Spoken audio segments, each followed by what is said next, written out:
got some chats going on here. Just want to make sure we're good. Yep, we're good. Okay, folks, we're getting ready to start here for our Smitty Story Hour featuring John Morgan. If someone would just jump on chat and let me know you can hear me and you can see the screen. Right now the screen should say, welcome to the Smitty Story Hour featuring guest speaker John Morgan. Excellent. Thank you so much, Jim Ellis, class of 68. All right. So, John, whenever you're ready, we can get started. So I'll take over the screen. Thank you, Heather. And welcome, everybody, to this Smitty Hour. And again, John Morgan. I'm the Director of Sports Initiatives at Paul Smith College. And one of my goals 3 years ago was to use new sports initiatives to enhance student enrollment at the college.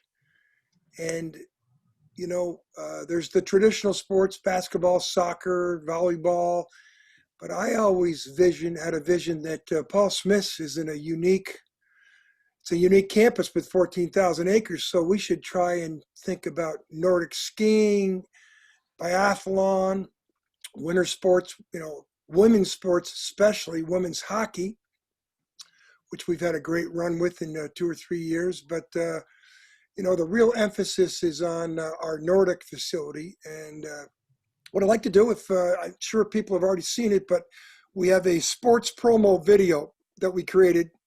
We've got a lot of mileage out of it in the last 6 weeks.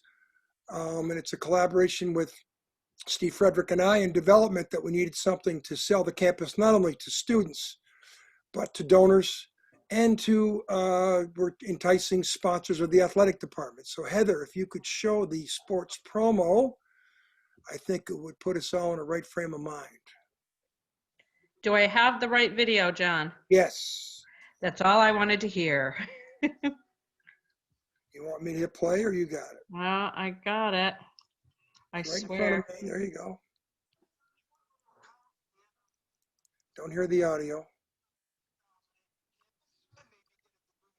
I hear the audio. You got the audio, Heather.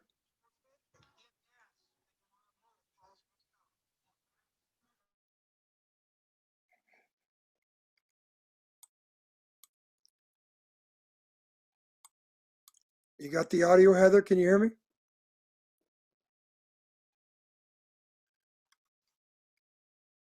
Heather? So Hearing nothing? Nothing. So that's okay. Let's just go back to the presentation. We'll just use the flyers. How's that? Oh, no, the videos are too good. Hold on, somebody's messaging me here. Okay. Give me 1 second. I'm going to figure this out. John, can you talk for a minute? Sure. Give you some ideas on success. We launched women's hockey in 2 years ago. Men's and women's co-ed team got it off the ground. We had Andrea Kilbourne Hill, the Olympic silver medalist from Saranac Lake, Princeton University. She won her silver medal at the 2002 Winter Games in Salt Lake. She was sort of the face for us, and she got us going. And by last season, we had 2 teams, men and women. And it's nice that we play some of our games in the 1980 rink in Lake Placid. But then we went out on a recruiting campaign using this athletic software called Front Rush. And we had a pretty good promo, and we ended up getting about 11 new female hockey players from Texas, Georgia, Maryland, Montana, Wisconsin, Ohio, Pennsylvania. So it was really unbelievable, and that we had this ability to recruit from all over the country like that. But women's sports, especially women's hockey, was one of the things that I targeted when I started this procedure a couple years ago. Heather, looks like you're trying again. I'm trying again. Can you hear it? Barely. Matt Bailey, you got any suggestions?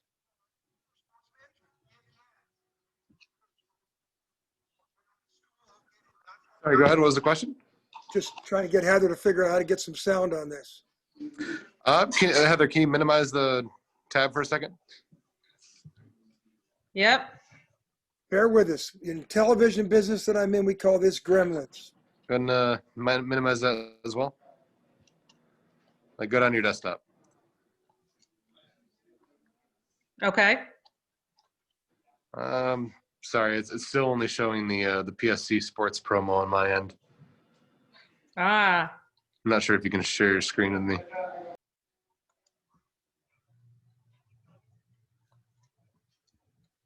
Oh man, I am so sorry for everybody who's watching. Okay. Well, Heather, why don't you put up one of the flyers? Take the biathlon flyer and just put that up, and we'll. So our recruiting, we targeted the winter sports, and so we opened up our new Nordic range in January.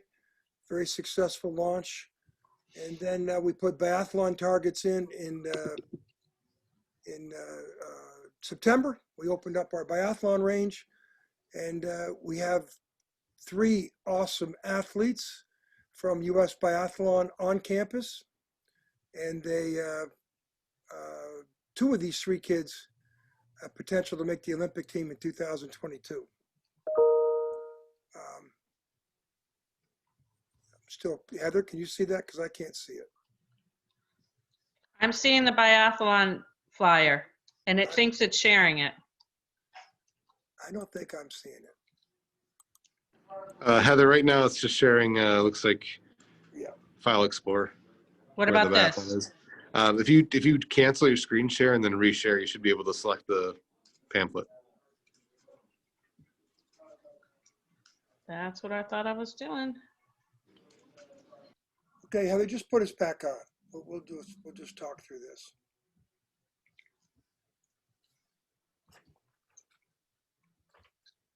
So you're seeing nothing right now.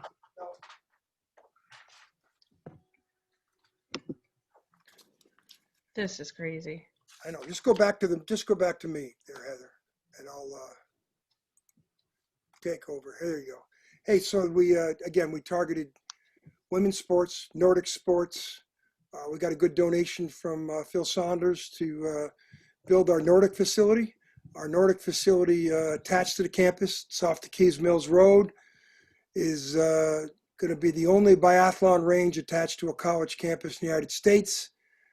We have only one of 2 Nordic ranges attached to campus of any college campus in the U.S. So that's a pretty good enticing recruiting tool that we have. And again, we've got 3 great young biathletes here.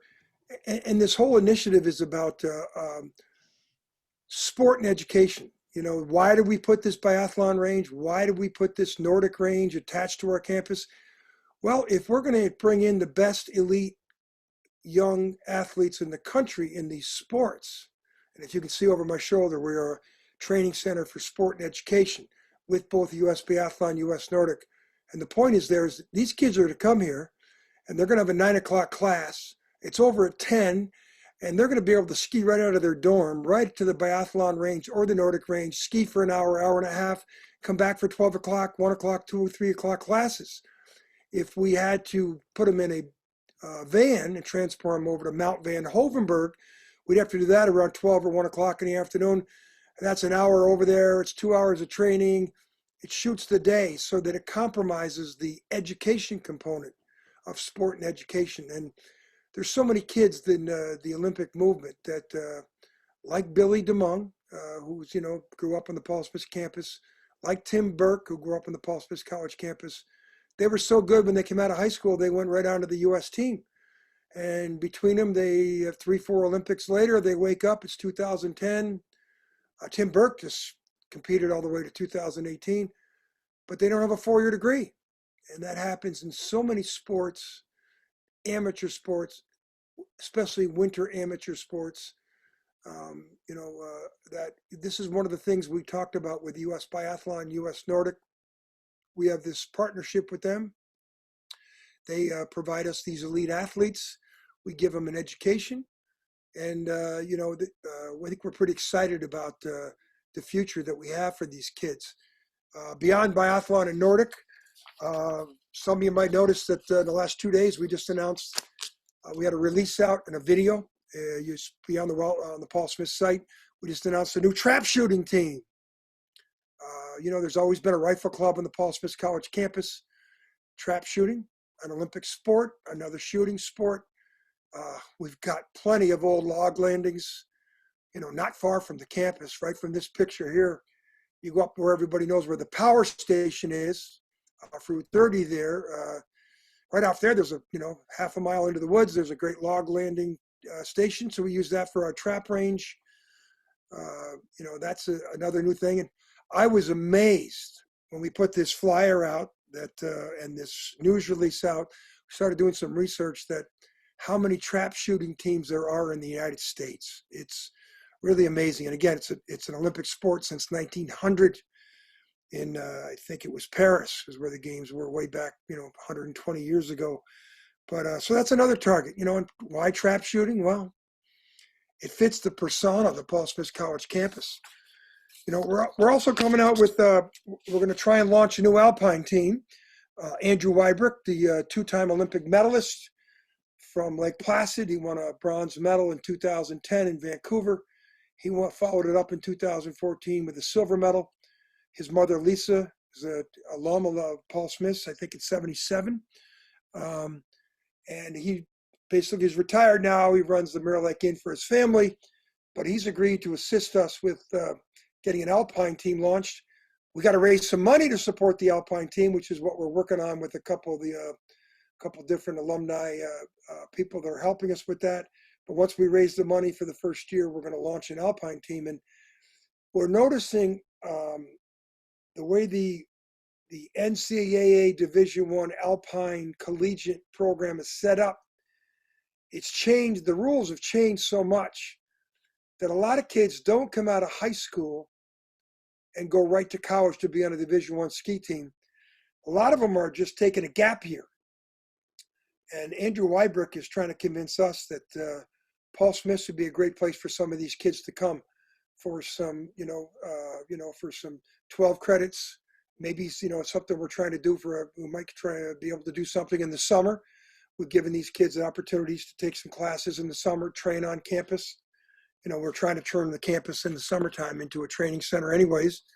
But, you combine Alpine, you combine it with our Nordic program, which we got another one of these flyers and videos that we put out on Nordic.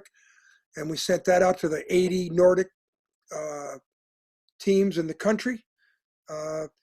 When we did that with biathlon, we sent it out. We got such an amazing response from all over the country, from Anchorage, from Montana, and everybody has responded very positively that we're the only collegiate program that's really promoting biathlon. There's no real NCAA biathlon.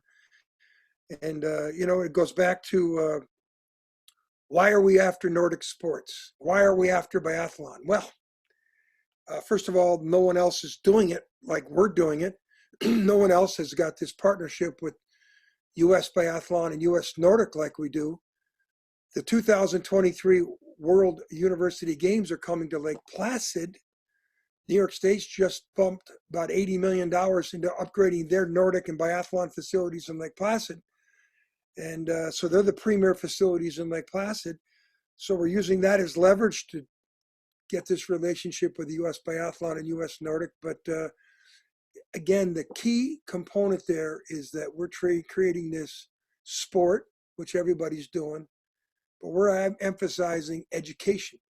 And that's the sign you see over my shoulder. And, with that, there's a lot of other sports that we're still continuing. Our soccer programs are strong. Basketball programs are strong. Volleyball, we've done very good. We're in the USJCAA, but the traditional sports, we've done pretty good with maintaining a grade. I have another colleague that I work with on campus, Matthew Bailey. He's a Paul Smith College grad, I think, Matt, 3-4 years ago. You can correct that when you get on here. But Matt was working on campus as an IT guy. And about 3 years ago, I started on this mission to do esports, gaming. because every sports marketing, sports business publication that I read had gaming, esports. It was exploding. And I'm not a gamer. I really never have been. And but it just intrigued me. So we started down this road of creating an esports team at Paul Smith's. Matt was running the IT department. When I met Matt, I realized right away this should be our esport coach, and which Matt has done. And we have a gaming curriculum that we're starting. Matt's going to be teaching some courses next semester. Matt, if you can, why don't you plug in and give us a little update on the very successful esports program that we've launched here, including our Stewart's Esports Lab, which is one of the state-of-the-art on 500 college campuses in New York State. There's about 25 of them that have a esports lab like we do, and it's something we're pretty proud of. So Matt, if you're there, if you can take over, tell us a little bit about esports.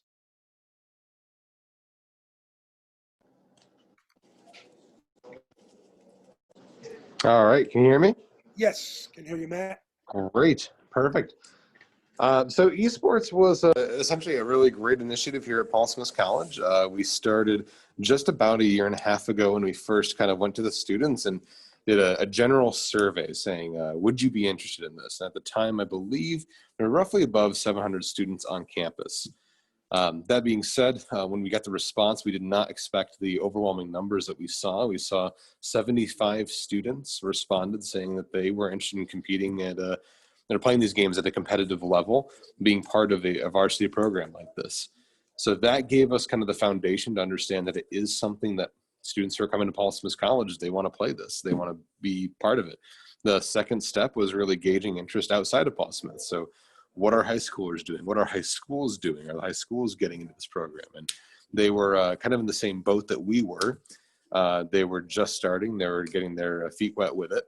But we wanted to push forward. We wanted to have a really special program here at Paul Smith. So with a very generous gift from the Stewart Shop Dake family, a $100,000 gift towards the esports program to build the lab, we ended up building custom PCs with our IT department to save a lot of money compared to what you'd buy off the shelf.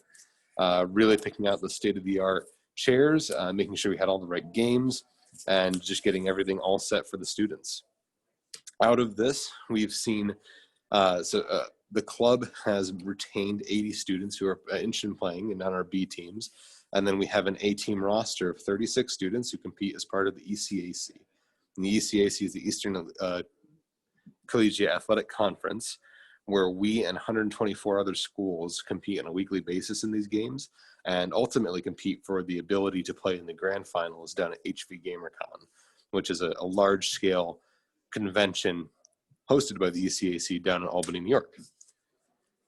So last year, we did start off the varsity program. We did very well. We landed about a median range as far as where our teams landed. But this year, we saw dramatic improvement. We had one of our teams go into the playoffs in the top 32 and land about the low 20s, around 22. So they jumped up spots from about the 70s of the colleges. There were 70 out of 124 up to 22 out of 124. So that was a lot of really good improvement. Since then, we've been looking to kind of brand ourselves, to really get ourselves advertised, see what students want to do. And we had a very successful high school campaign last year where we had 8 students enroll in Paul Smith College, 4 that came from a tournament that we hosted, a scholarship tournament where we offered them the chance to win scholarship money towards Paul Smith's, and then 4 who came in out of the just kind of general interest, saying they're here to study science, study biology, look at the STEM courses that Paul Smith offers, and I'd also like to go into esports and participate in a competitive scene. So we saw a pretty good boost of freshmen and then retained a lot of the students even after seeing our seniors leave, to where we have a program of roughly 80 students who still like to play. So that's the general overview of esports. I'd love to take any questions if anybody has them. Heather, I unfortunately can't see a screen. I'm not in front of a computer. If you could read those off to me, that'd be great. One thing I want to ask you, Matt, is what type of curriculum, what kind of course are you teaching for semester next year? Yes, so we actually, that's another thing. We started the esports majors, a part of our business and development course for your major. We've created a track based around esports to where they look at where's the money coming from? Why is this industry worth $1.6 billion on the competitive side? Why is it a fragment now of the actual gaming industry to the point where it's its own separate entity, where gaming and video games and design and storyboarding can be totally separate from esports itself. And esports has kind of established itself. So we look at that. We look at what the different positions on the team do, what the manager does, what the coach does, what the PR team does, how the PR team gets the word out. And then, of course, event management, which is huge. How do you rent a stadium? How do you run a stadium? What kind of a team does that look like? How many people are involved? So that's kind of where that track is moving down. Matt, we do have a question here from Jim Ellis. He's asking, have you done any gaming with drones?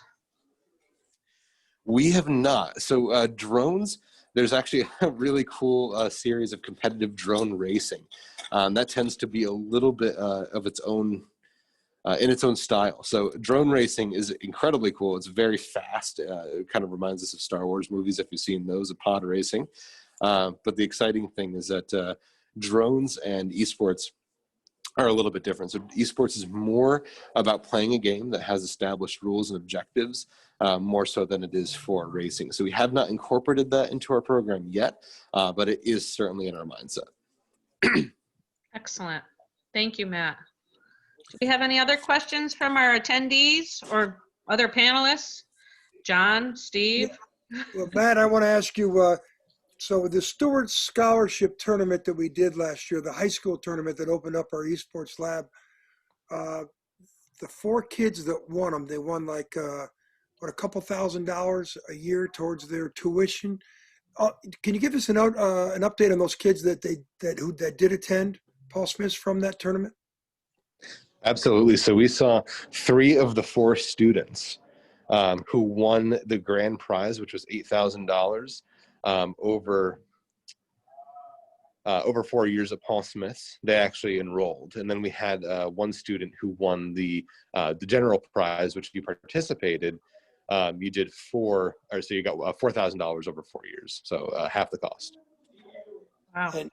And we had about 2 weeks to put we were putting this together for a couple months, but we had a lot of rules and regs to figure out, and the lab, we were just putting it together, and as Matt said, we were getting our IT department to put it together to save a substantial amount of money. But when we put it together, all of a sudden we were getting kids out of nowhere coming from Connecticut and Buffalo, and they were driving up that morning. And it was a pretty exciting time.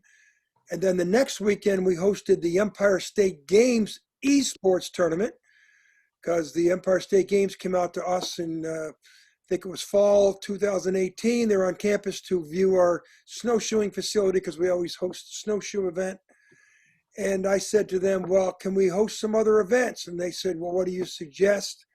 And I said, well, let's host an esport event. And they said, well, we don't want to do indoor games. We're winter sports. We want to do it outdoors.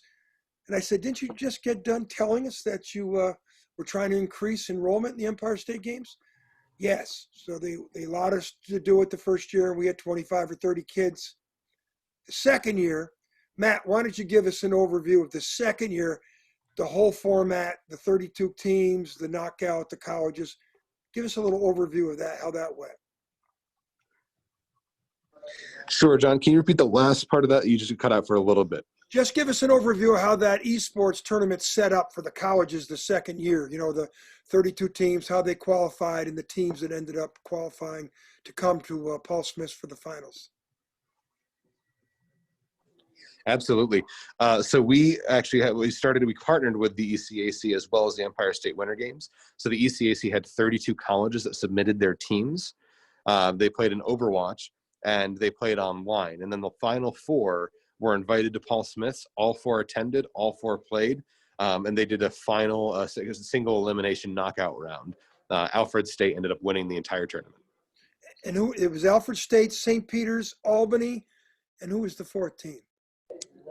St. Peter's, Alfred State, Albany, and St. Rose? St. Rose, yep. St. Rose. But And also, who are some of the big schools that you play against on a weekly basis? Give us some of that examples. So the best example that I have from this year, we played against Bryant University, which was great. They had a very cool program. We actually built a good relationship there. We've also played against schools like Penn State, and then the smaller schools around like Thomas College and St. Rose. Did you have a game with Oklahoma State, or did you have some We other? did last year. We were not paired up against them this year, but we did last year. And a couple of the tech schools, like RPI, MIT. Aren't there some of those schools that you've had some Yes. games with? We were invited by RPI. We took our Super Smash Brothers team, traveled down there last year before pre-COVID, and played at RPI itself with a tournament of over 180 students. Wow, that's pretty unbelievable. But hey, Matt, I wish you could have shown us your video too. But hey, if you, I might be able to do it, but I'm just afraid to try. well, let's try one more time because it's worth it. I do have one more question for Matt. Do you need high-speed internet connection to do the e-gaming? And that's from Marcus Phelps. So it's a little bit of a trick question. So it's always better. It's the equivalent of having the best AstroTurf field for playing football, or playing on a standard field. So whether you're playing on the AstroTurf or the standard field, yes, you can play games on a moderate internet speed. You can't have a low one. But what we have is a nice 5 gigabyte pipeline that comes into the college and is able to kind of fully enable us to do much better right off the bat. So it gives us a competitive advantage as opposed to a necessity. Cool. Well, you can see esports wasn't on my my radar when I started these sports initiatives, but the gaming program that we're going to launch. I mean, there's such a new industry, such a new market, and there's jobs in that market, and so that's just one of the diverse things we're trying to do here. And of course, Paul Smith's, we're known for our famous weather in the wintertime when it's 30 below. There's nothing like a good gaming program to keep the kids inside, give them something to do. But so again, back to hockey, our women's hockey. Too bad that COVID challenged us and changed our course of action this year. We had some really good recruits, and women's hockey is a sport where there's a growth opportunity in the collegiate level. Like Andrew Weibrick telling us the same thing on an alpine level. It's different than men's hockey. Men's hockey, if you know anything about men's hockey, kids get out of high school now, and if you're really good, you go play juniors in Canada. And then you come back for maybe a scholarship to St. Lawrence or UVM or whatever. But it's a little bit of a different protocol in men's hockey. Looks like Heather's trying to run the... I got the esports video. Are we ready to try it? Sure. Can't see it. Hi, my name is Matthew Bailey, and I'm the esports coach here at Paul Smith College. I'm here in the Stuart Shop's Dake Family Esports Lab at Paul Smith College, just finishing up a match against St. Francis University in our Overwatch division. We're into our second year here at Paul Smith College with esports, competing in the Eastern Collegiate Athletic Conference, where our teams are competing to participate in HV GamerCon, which is a large-scale esports competition, including over 120 colleges and universities throughout the Eastern Coast. Right now, Paul Smith College competes in Super Smash Bros. Ultimate, Overwatch, League of Legends, Rocket League, Fortnite, Call of Duty, and Rainbow Six.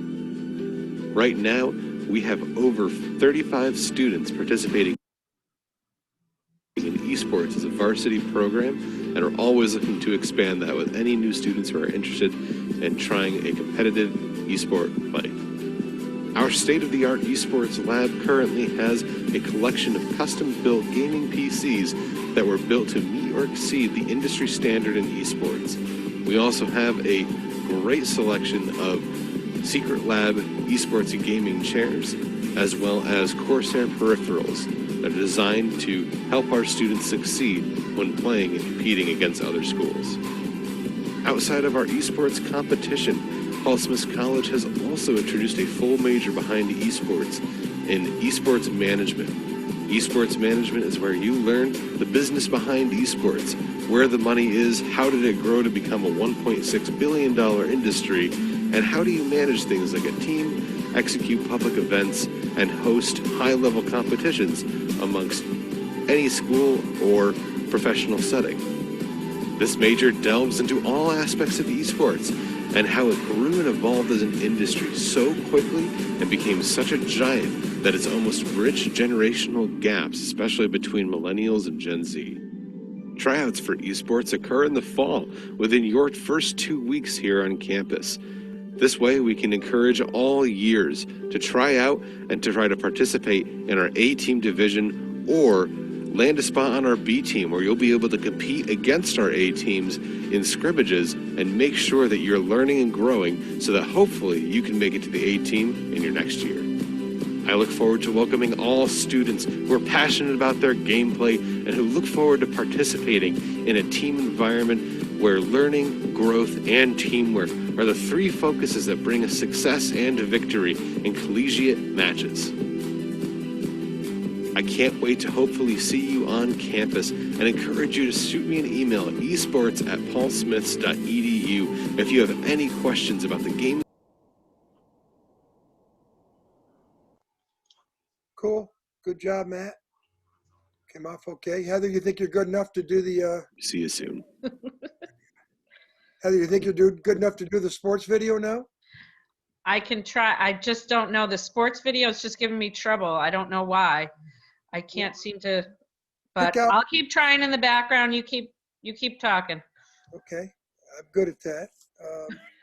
But again, back to also to the point of the World University Games.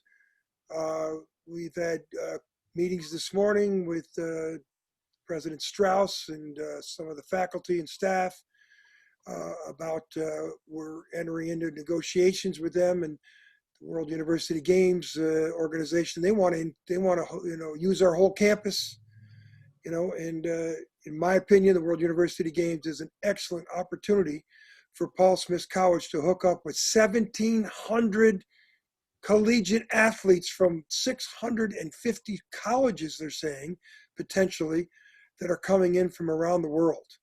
That, it's a once-in-a-lifetime opportunity. It's the World University Games. We're a college, just like most of them that are coming here. And, the other thing is the chance to expose a lot of these international students to Paul Smith College, adjacent to Lake Placid. So that is a high priority on my end is to, that's why we've got these, this biathlon and U.S. Nordic and U.S. biathlon relationships. So Heather's going to try it. Do you want to go to a college in the Adirondack Mountains and play sports on a 14,000-acre campus and maybe get a degree in forestry, environmental science, hospitality, culinary, or sports management? If yes, then you want to enroll at Paul Smith College, a private school located not far from Lake Placid, New York, and the winter sports capital of the world, and the host of 2 Winter Olympic Games. If you want to play traditional or Adirondack themed sports, Paul Smith College has it all. 27 different varsity sports. The Saunders Sports Complex on the campus features a saltwater pool, a rock climbing wall, a state-of-the-art fitness center, and 2 different gymnasiums. Outside, 25 miles of trails. From hockey teams for both men and women to snowshoeing and bass fishing, along with one of the best woodsman's teams in the USA. Paul Smith College even has an esports team. The basketball teams have played recent games in the Barclays Center, New York, and the Dome in Syracuse. We also have soccer and rugby for both men and women. Paul Smith College has announced agreements with U.S. Nordic and U.S. Biathlon, emphasizing sport and education, including opening up its new Nordic facility and biathlon range in 2020, making it the only college campus in the United States with a Nordic venue and biathlon range attached to it. For more information, go to paulsmithsbobcats.com.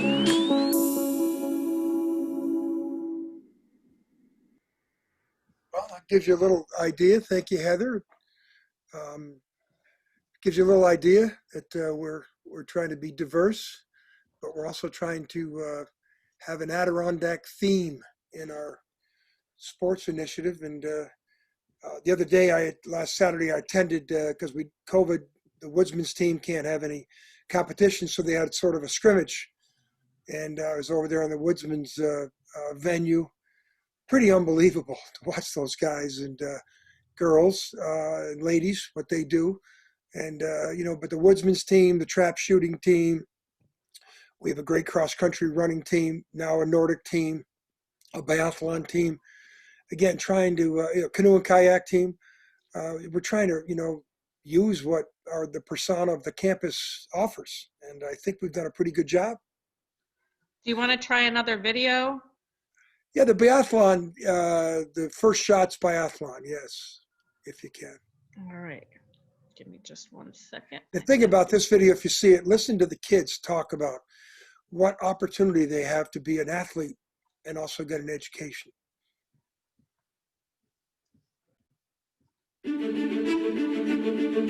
Paul Smith College and U.S. Biathlon announced a sport and education partnership in February 2020, right after Paul Smith opened up its new Nordic facility. Recently, Paul Smith just installed the new biathlon targets, and the CEO of U.S. Biathlon, Max Cobb, is extremely positive of what has been accomplished to date. I'm so impressed with everything I've seen here. It really is the perfect setting. The trails are beautiful, the range is nicely situated, it's all right next to the college. It's perfect atmosphere for every student, and we just couldn't be more proud. The trail designer, John Morton, is also very impressed with the venue. The terrain here, the fact that this is a very noted pocket of natural snow, the fact that the campus is literally adjacent to the facility. These things all go together to make this, in my mind, one of the premier Nordic skiing facilities, certainly in the Northeast, probably in the nation. For the U.S. Biathlon athletes enrolled at Paul Smith College, they like what this will do for their future in the sport.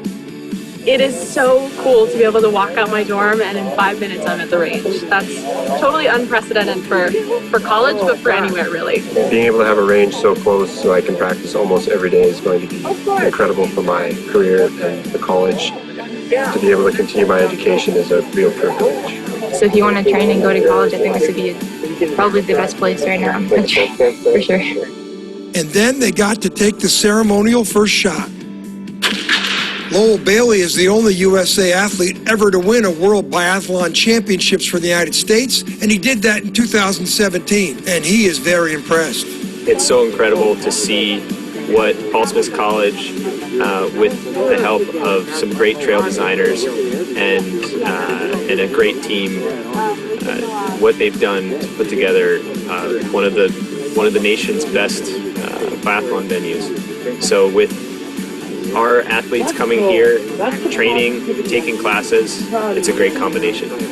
Tim Burke is a four-time Olympic biathlete, and he was born and raised right down the road from Paul Smith College, and he sums up what has been accomplished. There's so much has happened so fast here in Paul Smith. When Max and I started talking with the college just last year about starting the collegiate program here at Paul Smith for biathlon, we were always very excited about it. But when we left the first conversation, we thought, hey, this is great, but this is something that's going to take maybe a couple years to get rolling. But what the college has done in such a short amount of time has been truly incredible. Not only have we started this program, you've improved on the trails, you've built a biathlon venue, and we're so excited to get started here with our first 3 students already this year. It was a great day for U.S. Biathlon and for Paul Smith College, another step in its long-range goal of being the top Nordic and biathlon college in the United States. For Paul Smith College Athletics, I'm John Morgan.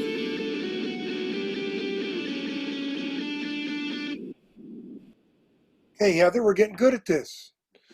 Well, I think you can get an idea there. Listening to those athletes say, hey, I got a chance to create or to be an athlete and also get my education. And that's the target. That's going to take us a few more years to build, but I think that you're going to see the next 2 or 3 years a big movement in the Olympics, from the IOC to the U.S. Olympic Committee, to start paying attention to these athletes who all of a sudden get out of high school and, they go in and they start to compete, and then they wake up 10 years later, 4 Olympic Games. They don't have an education. What am I going to do now? And I think the Olympic movement has now realized that maybe we should pay attention to these young athletes that are representing our country to make sure they get some training as they go up the ladder to where they are. And 2 of those 3 athletes you just saw there, they're saying they could be on the Olympic team in 2022. So we're pretty proud of that. We really think that again, what are we doing? We're using our trail system. We're using what we have, and it's not like we have a 25,000 seat football stadium to recruit a football program to, but we certainly got some unbelievable terrain. And as the trail designer said, and as anybody who went to school here, we're in a snow belt here, and yes, we have concerns about snow, but if there's any place that has snow up here in the North Country, it's Paul Smith's. You want to try another video, John? Yeah, which one should we got? I don't know. You tell me. I think I've got these ones now. So. Do you have the one on the? Does it say the axe? The story of the axe?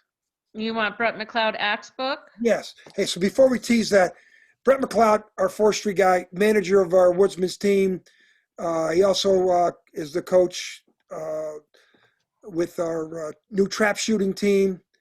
We're doing a trap shooting video, but this, all of a sudden we realized he just came out with a book on the axe. He's a collector of axes and stuff, and pretty interesting, Heather. So why don't you play it? This is a little something we discovered.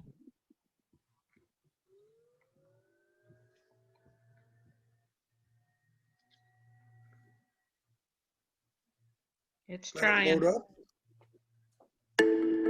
Paul Smith College is located in the heart of the Adirondack Mountains, and forestry education is an important part of what the college has to offer. Its department chair, Brett Mcleod, is a historian on all aspects of dealing with the forest. To prove our point, he recently came out with a book on the history of the axe. And when we talked to him about it, you can see he really likes collecting axes. So I've been collecting axes since I was about 5 years old. I would go to garage sales, barn sales, anywhere I thought there might be an old antique axe hiding.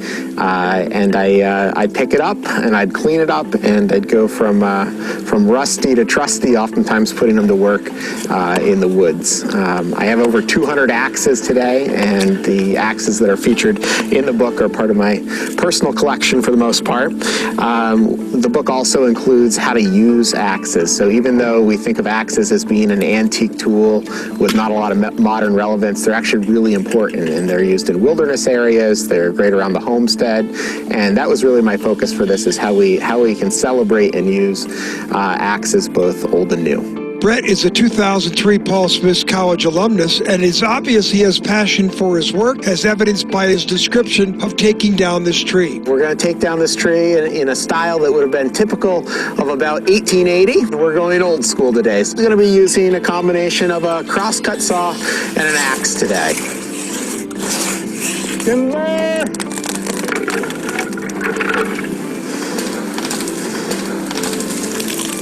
We asked him who does he think would be interested in buying this book. The book came out in October 2020, and we've had a great response so far. All sorts of folks, axe collectors, of course, but also a lot of people that are just sort of curious about axes, their history, how they fit into America.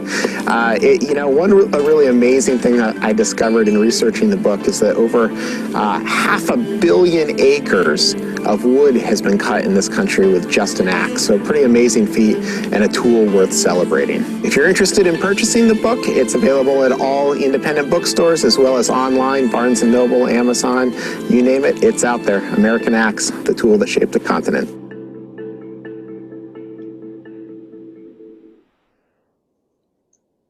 Wow. I've seen that now a couple times. It's pretty interesting. But there's Brett. What a valuable asset he is to Paul Smith College. Running being a forestry professor, and then of course managing our Woodsman's team, and now the trap shooting team. So I think, Any other questions from anybody? We've covered a lot here. You know, we can show more videos, but I think their videos have the same type of theme. You can see we're doing a lot. We've accomplished a lot in a short period of time, and we got a lot on our plate, and we have a lot more to accomplish, especially with increasing student athlete enrollment. Hey, John, this is Steve. Hey, Steve. I think if folks can go to our YouTube channel and see a whole library of our videos, correct? Yes, the Axe one is just coming out. We're going to be putting that up there because we're putting a release out on it. In fact, I just saw a draft of the release about a couple hours ago, and the release was out yesterday on the trap shooting team, and the video's up on that. And we're going to see, we got 3 or 4 more videos coming out in the next 10 days, 2 weeks. But again, you know, it's nice that I feel really good about us embracing what Paul Smith has to offer. And, you know, we got 48 more hours before graduation. And there's been no positive tests for COVID on this campus. And that's something we hope to be able to start promoting if we get through the next 48 hours. We know in Franklin County, there's been a little bit of an uptick here on cases in the north and a little bit in Saranac Lake and Lake Placid. But the administration, Dr. Strauss, has done an unbelievable job of keeping Paul Smith open for class. 85–90% of our students are in the classroom. It's been a pretty great 3 months, and we got 48 hours to go, and I don't want to jinx it. I don't want to say anything else. But, hey, John, there's another question here from Bob Knapp. So what time of year is the World University Games? You mentioned that they want to use campus. Will students be gone, and at what time? Well, the discussion point today was, you know, do we want to pose it's January, so it's like January 10th or 15th to the 24th or something. So, you know, we would have to probably move the campus second semester date back maybe a few days. But, of course, we did that for the 1980 Winter Olympics. And, of course, we're doing it now in COVID. We're not coming back, I think, Steve, till the first week of February or last week of January now. So January 26th. January 26th. So, yeah, there was good discussion points today, you know, about what we can do. And there's an education component tied into the World University Games that, you know, there's talk of us providing a course on the challenges of winter. You know, the winter climate, and you know, Kurt Steiger will be involved with teaching that. I mean, you can't get a better representative scientist on our campus to teach something like climate change to these 1,700 student athletes that are coming in here. You know, so but we had that meeting today, and the World University Games people are coming out to campus December 3rd for a tour. Steve, and he'll be very involved, I'm sure, with that. And but you know, the plans will start to unveil how we can, in my opinion, the whole campus should be used, you know, and mostly for officials.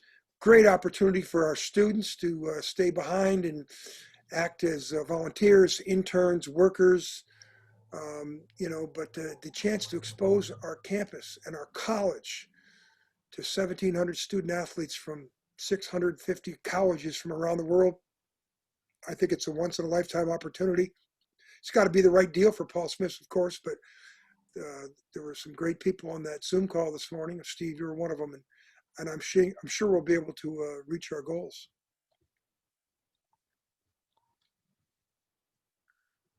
Anybody else? I see some Danielle Carrera from 74. So she was on the first All Woodsman's team, Danielle, in 1974. I saw pictures of that, and that's pretty cool. Jim Ellis, are you the Jim Ellis from Tupper Lake? I didn't see that, but Danielle's currently living in Florida. Hey, any other questions? Heather, what do you think? I don't see any other questions. Steve, do you have anything else you want to ask? No, but I want to make a comment about Mr. Cool under pressure here, our friend John Morgan, who can go with the flow with just about anything. And John, you did a great job tonight. Thanks, be able Steve. to carry the conversation, even though we're trying to figure out the technology behind here. So we're very lucky to have John working as part of our team at Paul Smith College. So John, thank you for your gift of gab tonight and your knowledge of winter sports. Well, Steve, let me just say something about Steve. Steve came from Clinton Community College, 17 years, started with us in January. I've worked with his brother Paul for about 25 years. Paul does a lot of video editing and shooting. He'll be on campus tomorrow. We're going to be doing a virtual tour of campus with one of the senior students. We've been trying to do that all week. The weather hasn't cooperated, but tomorrow looks like 45, 50 degrees. We're going to shoot that. But Steve, great asset. Heather, thank you very much for what you've done. And, being born and raised in Saranac Lake and being so familiar with the Paul Smith College campus and my parents' restaurant in Saranac Lake, I probably had 500 Paul Smith College kids that go through there. 30 years of working there. And both my cousins that also live with the Morgan family married Paul Smith College kids. So I'm sort of born and raised on the campus. So it's a great challenge what we're doing. I really like it, like the opportunity, and especially working with people like Heather and Steve. We're gonna achieve our goals. So again, thank you, everybody. Thanks, everybody. And just to be clear, it's Jim Ellis from St. Petersburg, Florida, and he reports that there is no snow there. So thanks for that, Mr. Ellis. Thanks, Jim. And thank you once again, everyone, for joining us for the Smitty Story Hour. We hope to be bringing you one again on December 10th, so watch your email and social media feed. I believe that Dr. Craig Maluski will be joining us, but I don't have details yet. As you might guess, with students leaving in just 48 hours, he's trying to help them get packed up and on their way, and I'm sure we'll be getting news out about the next Smitty Story Hour within the next week or so. Thanks again so much, everyone, and have a great evening. Bye, everybody. Thank you.